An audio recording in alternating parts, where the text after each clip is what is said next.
どうもコロッケくださいです。今回は呪術廻戦から伏黒桃次の女体化フィギュアを作ります。伏黒桃次は伏黒恵の父親で術師殺しの異名を持つ殺し屋です。ギャンブル好きだったり、息子を全員家に売ったりと、作中ではろくでなしの男という描かれ方をされていて、最初の頃はあまり好きなキャラではなかったのですが、ストーリーが進むに従ってどんどん好きになったキャラです。まず、めちゃくちゃ強いんですよね。呪術廻戦で強いキャラといえば、みんな大好き五条先生ですが、当時はその五条先生に一度勝っているという。しかも、呪力を全く持っていないため、基本的に自身の超身体能力を生かした肉弾戦を主体に、手具や拳銃で戦うというスタイル。その超身体能力は、呪力を持たない代わりに、天与呪縛で強化されたもので、当時の他には、マキさんが同じタイプですね。ちなみにマキさんもめちゃくちゃ好きです。呪術の女性キャラって、マキさんとか釘崎とか、柄悪いキャラが多いですよね。個人的に、おしとやかで優しいキャラよりも、柄の悪いキャラが好みです。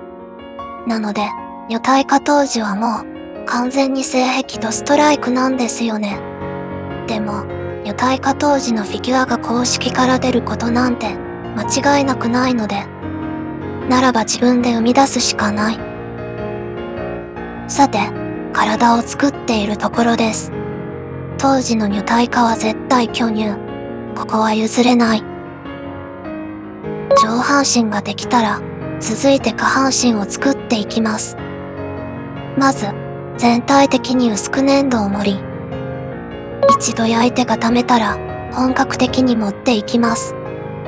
今回は服で足のラインがほとんど隠れるので、そんなに作り込まなくてもいいかなとは思います。とはいえ、隠れるところまで作り込みたくなってしまう。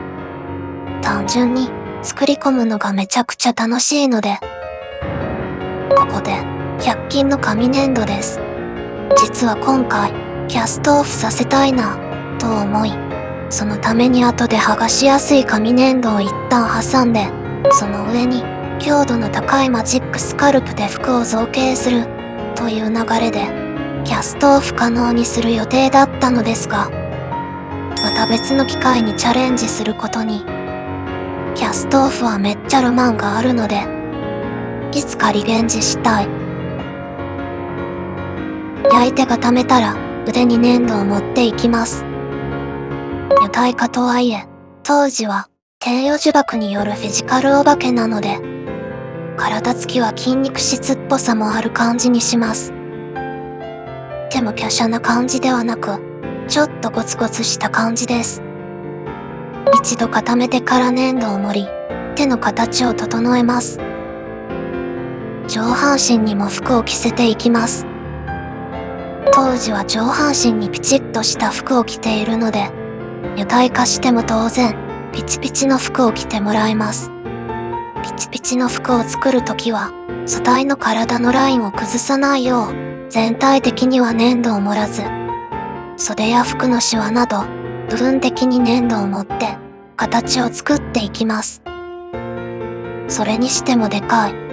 何とは言いませんが、顔よりも大きい。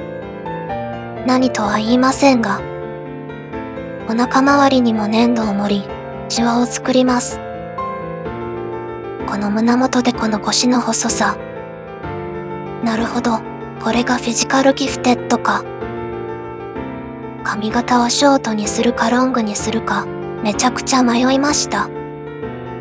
女体化は髪を伸ばしたくなるんですが、ショートの女体化もめっちゃ好きなので、どちらも捨てがたい。ただ、今回に関しては、ショートだと巻きとかぶっちゃうなぁと思いまして、ロングヘア当時に決めました。長い髪を作る前に、後頭部にアルミ線を刺します。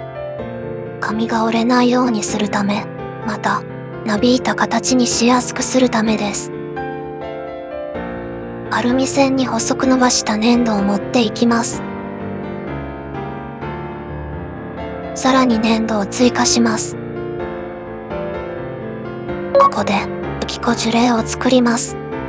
基本的な顔の造形は人間と同じイメージですが、全体的にリアル寄りです。いつも二次元系の顔ばかりなので、リアル系の顔を作るのは新鮮ですね。微妙に生えている髪の毛っぽいのは、筆の毛を数本埋め込みました。コミュニティ投稿のコメントで、この樹齢になりたいという方が何人かいましたね。ちょっとわかる。続いて、武器を作ります。着根刀という特級呪具で、コードを無視して魂を切ることができるというとんでも効果を持つ武器です。特級呪具って一つで数億円とかするんですよね。恐ろしい。天の逆矛と万里の鎖も作りました。最後に台座を作ります。以前作った瓦礫の余りを使ったお手軽台座。パーツが揃ったので組み立てます。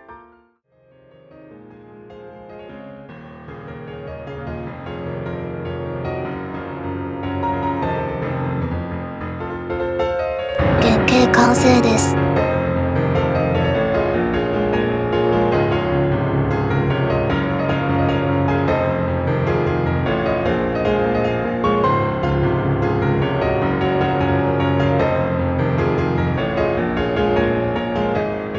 塗装していきます。まずは全体に白サフを吹き、乾いたら肌から塗っていきます。いつもはピンク、オレンジ、燃油色という流れで塗っているのですが、今回ちょっと塗料を変えまして、いつもと違う感じで塗っています。肌が濡れたらマスキングをして、クロスプレーを吹きます。パツパツの上半身好き。これ単体で飾りたいまである。黒を基調とした落ち着いたイメージの台座です。当時には黒の台座が合うはず。服に陰影をつけます。ちょっと薄汚れているようなイメージです。面相です。面相はむずい。樹齢の塗装です。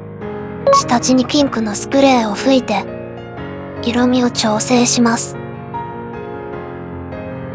最後に武器の塗装です。刀身を塗り、返り血っぽいイメージ。やっと完成です。